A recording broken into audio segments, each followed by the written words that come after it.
أعوذ بالله من الشيطان الرجيم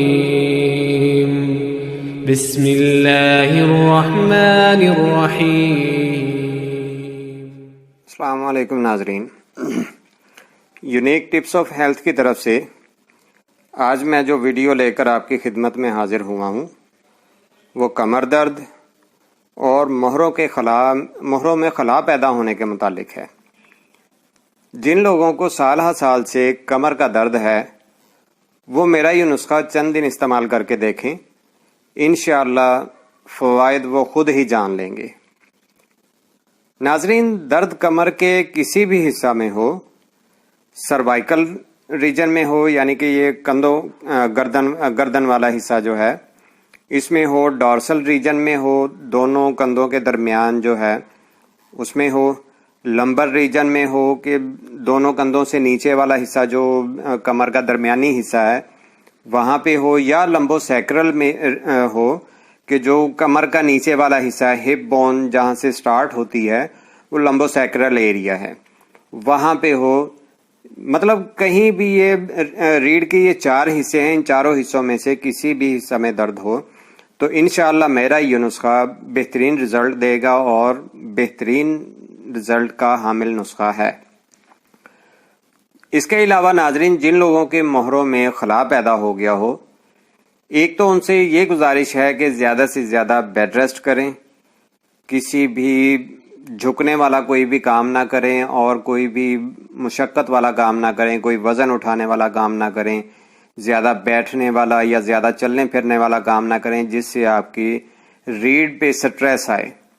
اپنی ریڑھ کو زیادہ سے زیادہ ریسٹ دیں اور اس کے ساتھ میرا یہ نسخہ استعمال کریں، انشاءاللہ اللہ کے فضل سے ان کے مہروں کا خلا جو ہے وہ بھی دور ہوگا اور جو کمر میں درد ہوتا ہے خلا پیدا ہونے کی وجہ سے انشاءاللہ وہ بھی ختم ہوگا۔ اس کے علاوہ ناظرین، میں نے اپنے چینل پر کمر درد کے لیے 2 اور نسخے دیے ہوئے ہیں، وہ بھی کمر درد کے لیے بہت ہی شاندار اور بہترین نسخے ہیں۔ ان میں سے بھی اگر آپ دیکھ لیں جو آپ کو آسان لگے آپ وہ بنا کے استعمال کر سکتے ہیں۔ یہ نسخہ استعمال کر لیں اگر صرف کمر کا درد ہے تو، یا ان دونوں میں سے کوئی ایک استعمال کر لیں، وہ آپ کی چوائس ہے اور جو آپ کو ایزی لگتا ہے۔ اور اگر مہروں میں خلا ہے تو پھر یہ نسخہ میرا جو ہے یہ لازمی استعمال کریں۔ تو انشاءاللہ آپ جب استعمال کریں گے تو چند دن میں ہی آپ کو اس کے جو ہے وہ بہت بہترین اور شاندار نتائج دیکھنے کو ملیں گے۔ تو ناظرین، اپنے ٹاپک کی طرف چلنے سے پہلے آپ سے وہی گزارش ہے نسخہ بتانے سے پہلے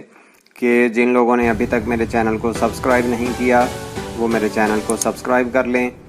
اور ساتھ بیل آئیکن کو پریس کر کے جو 3 آپشن آتے ہیں ان میں سے آل والا کلک کر لیں تاکہ آپ کو میری ہر ویڈیو کا نوٹیفیکیشن ملتا رہے۔ تو ناظرین چلتے ہیں نسخہ کی طرف۔ سکرین پر نسخہ کے اجزاء دیکھ لیں اور ان کو نوٹ کر لیں اور اس کی تیاری اور استعمال کا طریقہ اچھی طرح سے سمجھ لیں۔ ناظرین، جو چیزیں آپ نے لینی ہیں ان میں ہے اسگندھ ناگوری 10 گرام، سونٹھ 10 گرام،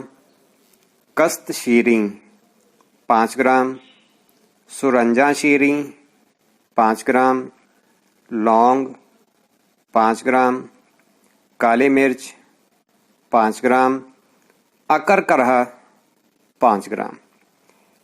ان تمام چیزوں کو آپ نے لے کر بالکل باریک پاؤڈر کی شکل میں بنا لینا ہے اور روزانہ صبح ناشتے کے بعد نیم گرم دودھ 1 کپ لے کر اس کے ساتھ آپ نے 1/3 ٹی اسپون 1/3 حصہ چمچ کا جو چائے والا ہوتا ہے وہ آپ نے یہ اسے استعمال کرنا ہے۔ ناظرین، اس دوا کا یہ بھی بتاتا چلوں کہ اس دوا کا جو مزاج ہے وہ گرم ہے، اس لیے جو لوگ گرم مزاج کے ہیں وہ اپنی طبیعت کے موافق اس کی جو مقدار ہے اسے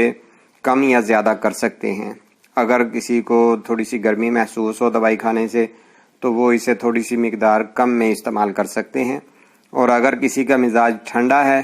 تو وہ جو ہے اسے